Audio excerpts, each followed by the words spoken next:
today's video, good morning po sa mga tagapanood. So mayroon po tayong gagawin dito na integrated amplifier na Kepler GX8.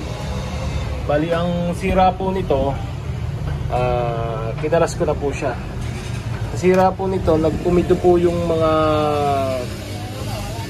printed niya. Actually ganito po talaga ang mga ampli ngayon. Hindi ko lang maintindihan kung yung board na ginamit ko sariwa pa or bakit nagkakaumido po yung mga printed. Dati po hindi po sila ganun.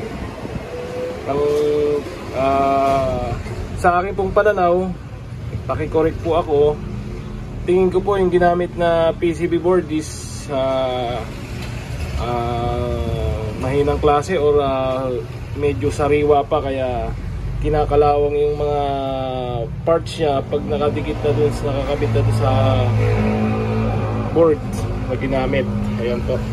Bali sa power transistor po may sira po siya. Isa pong 5200 saka 1941. Bali ito po yung papalit natin, yung dalawang bago. Ayan.